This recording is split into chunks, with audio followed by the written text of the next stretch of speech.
Hey there, YouTube. Welcome back. This is the Allegheny Northern in N scale. Today is Sunday. It's Mother's Day, so happy Mother's Day to all you ladies out there. Actually, I'm curious. So I'm giving a shout out to the mothers here, and I actually don't even know if there are any ladies that follow the channel.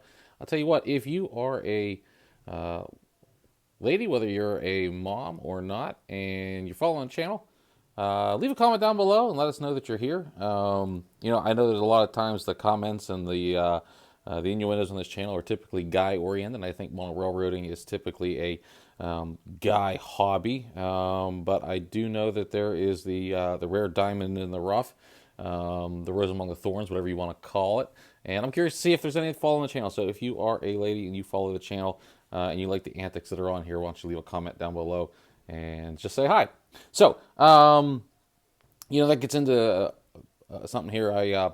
In my family, it seems that everyone is having little baby girls. So, I have lots of nieces and acquaintances that are all young females. And of course, with my influence in mono railroading, I try to impart that on them as much as possible. And the reason being is because this is such a great hobby, and it doesn't care whether you're male or female. It's a great hobby, and there's so many skills that we pick up on, and everything from carpentry to electrical work to the art side to the collecting side. There's a lot in this hobby, and depending on what it is you like to do, you're bound to find some element in mono railroading that is to your liking. And that's what this video is actually about, and that is improving your skills and modifying your skills. So I put a poll up, and it's only been up for a day, had about 45 votes, which I felt was enough to get a good sampling. And it was about scenes, and if you go back and rework a scene after you have deemed it complete. So over the last couple of modeling sessions, I have been working slowly around the layout, starting here in Allegheny and working my way around. And the differences that you're going to notice, if you notice them at all, are probably very subtle, because what I was doing is reworking some of these scenes.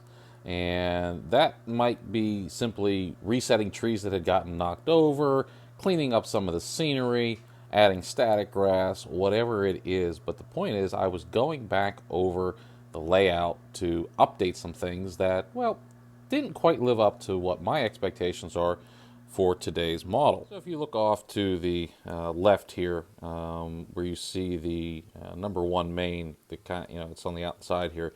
That whole embankment has been built up because before it severely dropped off unrealistically towards the creek. So you can see that there's some new ballast there. It's a little bit different shade of color. It's still probably wet from yesterday. But I worked back through here into the coal mine.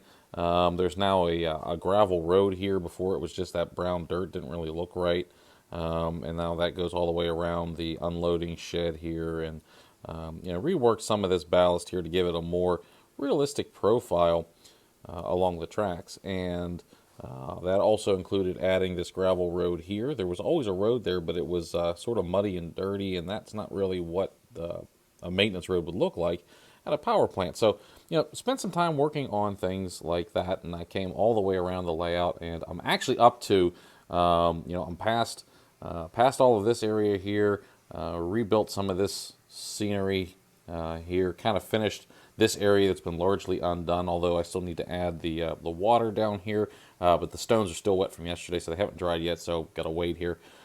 Redid the parking lot, so you're getting a flavor here that I'm redoing these little tiny things, and reset some trees that had been knocked over, cleaning up some shrubberies that loose material, but basically adding textures and colors and finishing off details that just quite didn't look right along the edge here.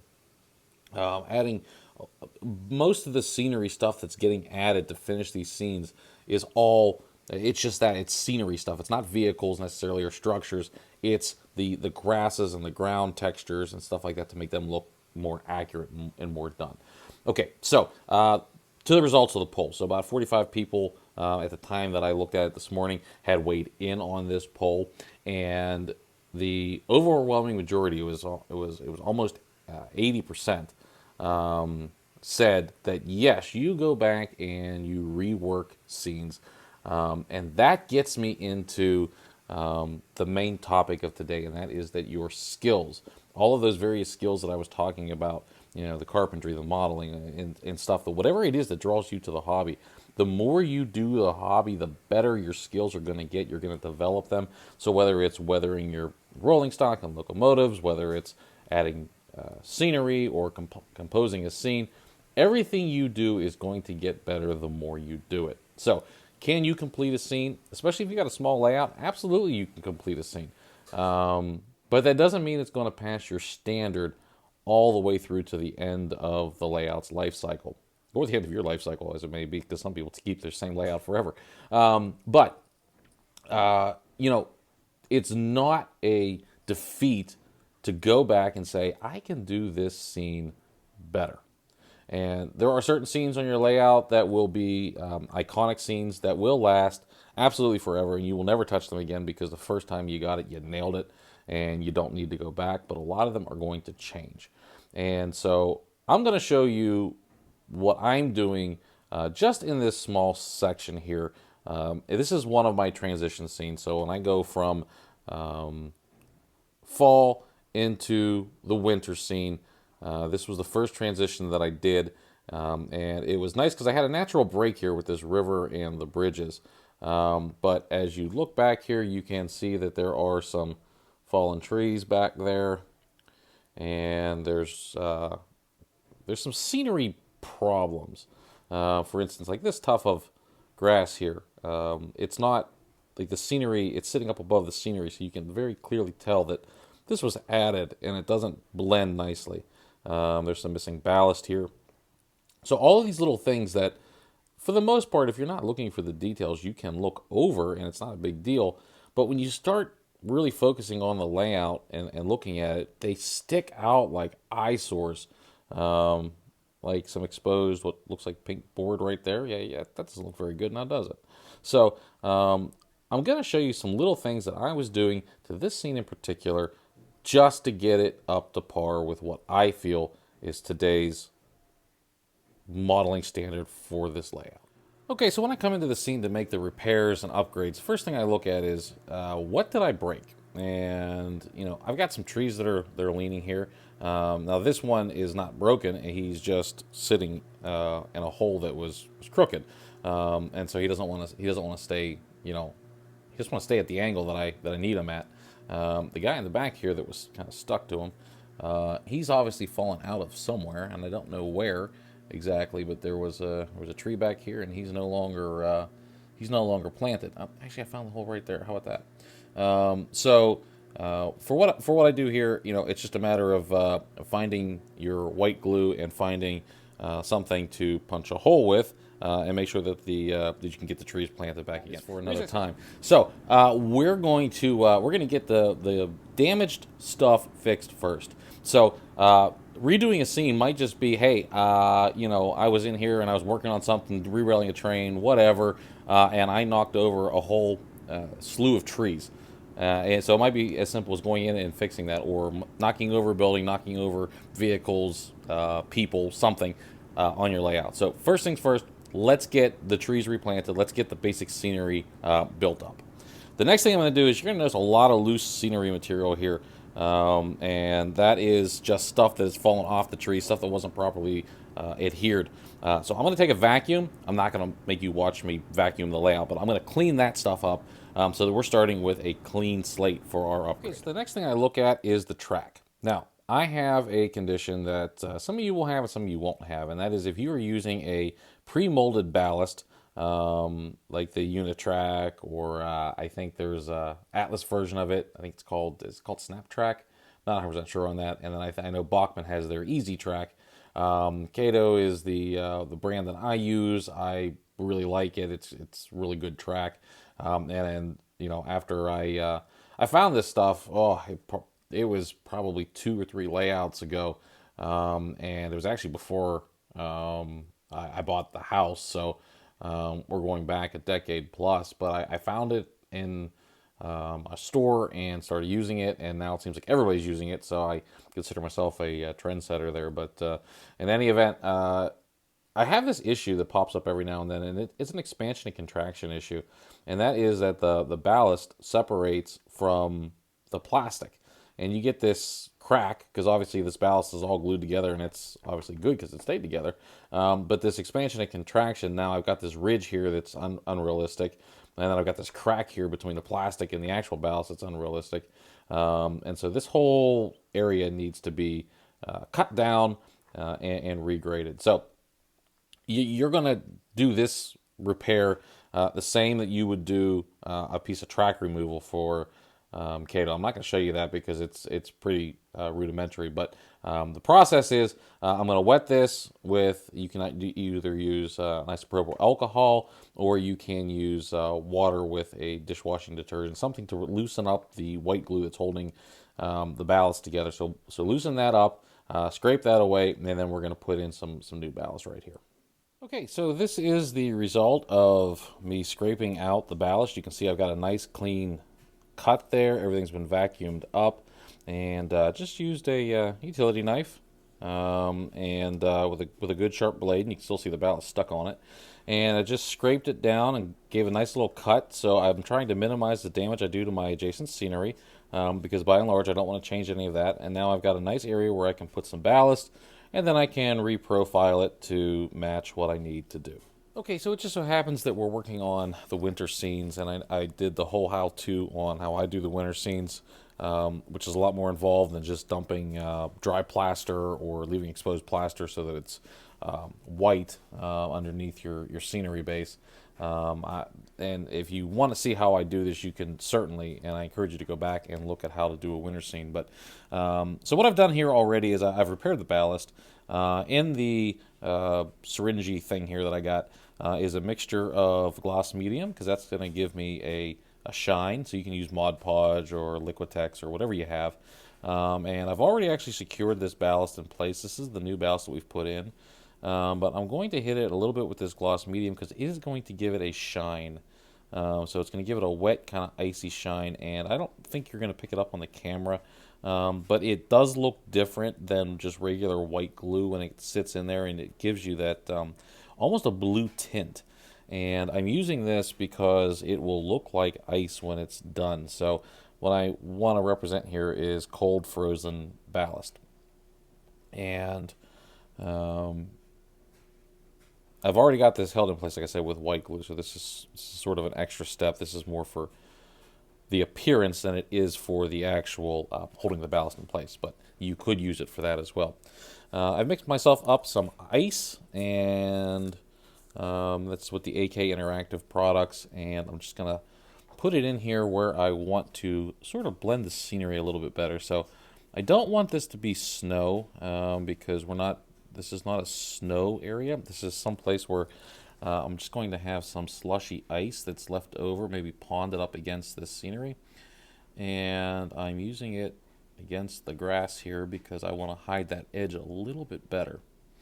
And so I'm just going to work this and tease this material until it gets to where I want it. Now, when I did this scenery, I had all of this material available, but once again, having just done that winter scene for the layout expansion a handful of videos back, and still having sort of winter on my mind here as we're into May, I just want to update this scene a little bit because there was just some things I didn't like about it, and this is one of them. And so on the way out of this layout from winter back into fall on the other side, it's a little more gradual. It happens over a much longer expanse, where here it's very abrupt, and it's just it crosses these bridges, and then all of a sudden, boom! It's like it's into winter. So I want to sort of ease that transition just a little tiny bit here, and this is one of the ways that I'm going to do it. So you can have an icy, slushy environment and not have it be a snow-covered blizzard. In fact, that's kind of what we had here in this area This winter we didn't really get much snow. I think we maybe a couple of inches is all we picked up, which is odd for us. But you know, hey, I'm not complaining because while everybody else was suffering with massive heating bills, ours stayed relatively low because it didn't get too cold. So you know, that was kind of cool. But anyway, all right. So I'm just blending the scenery in here. Now the goal is, and when I do my scenery, I always do it with, I need to get it good enough, and then I'll come back and flush out details later. Well, this is the flushing out later. So if I see something that I don't like, I take the time and I make it so that I like it. I don't want to leave anything up to chance, and I don't want to leave anything that is not going to be exactly how I want it. So when this dries, this is going to give me a very glistening, icy look, and it's going to help suggest that we had water build up along the main line here between the shrubs, tall grass, whatever that is, and the ballast. So that's what I'm going for here. It does two things. One, it helps convey the scene of the weather being very cold and icy here, and also it helps to blend from the two seasons. So if you don't have two seasons on your layout, then no big deal. But if you do, this is just going to help transition. So I'm going to do this in a few other areas, and then we'll go on to the next step. Okay, so I got the icy mix put where I wanted it, and then I hit the areas that need a little bit more attention with some 3M multi-purpose adhesive, and then just a little bit of the Knock powdered snow sifted over it to sort of give me a little bit more of a blended look. And it sort of refreshed the area, sort of filled in some of these gaps here that I had, and I'm happy with the way the scenery looks. Now the difference that you're seeing in the video is probably very, very subtle, but I can tell you that the difference in real life is worthwhile, and this is kind of sort of what I do when I rebuild the scene. Now, the very last step here is to clean these rails and get them back into service, because I'm sure there's adhesive and everything else on them. So I'm going to do that, and then we're going to go look at that bridge area and take care of that. One thing that I do want to mention is when you reactivate your scenery, it's very, very, very, very important to make sure that you reapply enough scenic glue, adhesive, whatever, to get all of the surrounding areas reattached, because you softened it up, and you don't want that to be loose. So one of the last steps that I'll do is, after everything's cleaned and after everything's had time to dry, in a couple of days I'll come down here and I'll vacuum up any loose material that may be left, and that'll show you if you did a good job or not, because if that vacuum pulls up stuff that you should have had attached, you're going to be back here repeating the process. Okay, so now we're on to a repair that's a little bit more complicated because it's really embedded. So we have this area of pink foam that's exposed, and that doesn't, I haven't seen any bridges that have pink foam under them, so if you have, send a picture, because I'd love to see it. But this isn't going to cut it. So in a typical world, we would be adding some glue, some scenery material, maybe even doing some plaster work here. But the problem is these bridges are in our way, and there is no possible way of getting these three bridges out of here with enough space to be able to actually work down there. I mean, we would destroy so much scenery. It's not worth that. So we're going to cheat a little bit, is what we're going to do. And what we're going to use is some muddy ground from AK Interactive. We're going to use that, this is a very heavy acrylic. We're going to add some texture down here to cover that up, and then we're just going to come over with some scenery material from within Scenics and sort of hide that a little bit so that we don't have it all as muddy scenery down there. So what I'm going to do is I'm going to set the camera down here for just a second while I take the top off of here and throw some material down into the pit, so to speak, and then I'll show you what I'm doing.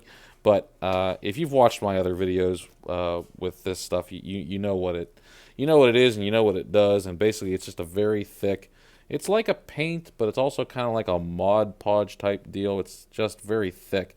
And my goal is to not get it on the bridge or the adjacent scenery because it's very specific where I want it. So I'm going to try to do this one-handed, which I think I can. So I got a big old glop down there. I'm going to use this palette knife to sort of move it around. If I get it on the bridge, which is probably going to happen somewhere here, I'm going to quickly take it off with a damp paper towel because I don't want mud on the underside of my bridge. But I'm going to work this down here, and I'm not real particular about the patterns and textures necessarily, or how thick it is. I just want to get it sort of spread out, and so I'm just kind of teasing it into the locations where I need it. And then I'm going to try and see if I can come up from the back side here. This is where I'm probably going to get it on the bridge. And you know, actually that worked out better than I planned. How about that happy accident? So just try to work this under here a little bit. So yeah, I'm going to show you my struggle here real time, but this is what happens when you don't get it right the first time. It makes it a lot more difficult on yourself, and I know you can't see it off camera because it's where my arm is, but all those trees we just fixed, my arm is dangerously close to those. So if you're wondering how trees get knocked over, this is how it happens. Okay, so I realize that this probably needs to extend all the way under the bridge. However, you're not going to see it, and you can't see it, and there's no angle that you can get to where you're going to see it. So I'm spreading it far enough that it covers the areas you can see, but not so much that it gets weird. So now we're going to grab some other scenery material here and finish this off. Okay, so now we're just going to do some scenery additions here, and I decided that this pier probably looks like a great place where they would have some stone support, and I'm not talking ballast, I'm talking actual retaining stone here. And so just using some Woodland Scenics talus to get that look here. This is let's see, it's natural medium that I'm using. It's the size of the stone, and I just want to hide this a little bit.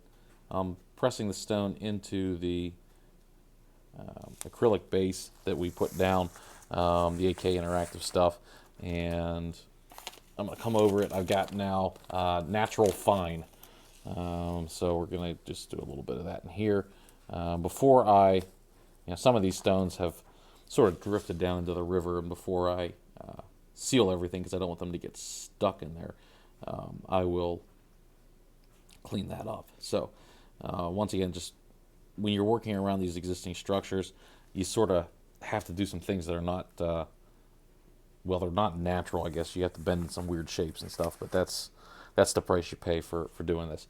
For down here, I want to do something a little bit different. I want to go with just some basic scenery material, because there'd be some dirt down there, and there's probably going to be a little bit of growth, so I want to capture that. I find with these repair scenes that it's best to keep just a very small amount of material on your spoon when you're shoveling out the scenery material, and control it as best you can, because if you put a lot of material on there, first of all, you're going to have more than you need, which is no good, because you don't want to accidentally dump a pile of something somewhere, and it's a pain to clean up. So the smaller amounts that you can use, the better. And then after you get your basic scenery done, it's standard scenery from here on out. So I'm just gonna take my Woodland Scenic shrubs, and I'm gonna put a few of them down here. Once again, we've drifted over into the not winter scene, so I don't want to hide everything that I just did, and I'll show you. I know you can't see down into the hole here, but I'm going to show you in a minute. But I don't want to hide everything that I just did. I just want to make it look more complete. So we're going to, and this is just olive that I'm using. Although whatever your scenery is, you would use whatever color that is. And once again, I had a bunch of little pieces roll down into the river here. So, and I'm going to attach it using all of the same scenery attachment methods that you would typically use. So nothing crazy there, but I want to build up the scene a little bit so it looks a little bit more natural and a little bit more organic as opposed to pink insulation board. So let me take you for a spin here. So now as we look down, and we'll zoom in there, I know it's going to dry, and I got to attach it a little bit. I'm going to fix up this ballast right here. You can see it's a little shy, but that looks a lot better than pink insulation board. And now we've got a scene that looks a little more complete. Now, so even though this is quote unquote, I'm completing a scene, there's probably more I can do here. So as I go to the hobby shop and I find little flowering plants, or as I do trees or whatnot, there may be something else that appears in here at some later point in time. But for now, the scene looks a little bit better. I'm moving on. Okay, so I realize that what we did here is subtle. Like it's not, there's nothing that's really popping, right? Replace some clump foliage down here with these grass mats. It looks more realistic. Covered around in dirt. Fix some of the ballast. Added some shrubs and stuff to the bushes or the hillside here. I mean, it's minor stuff, but it makes the scene look better. It makes it look more realistic, and that's what we're after. So, from all of the corrections that we've made here, I know they're subtle and they don't seem like they're big, but they make a difference. Your eye gets drawn to it. Now, I'm not going to say that these scenes are done, because as I come back here, in the next couple of days, weeks, months, whatever it is, I may see something else that I don't like.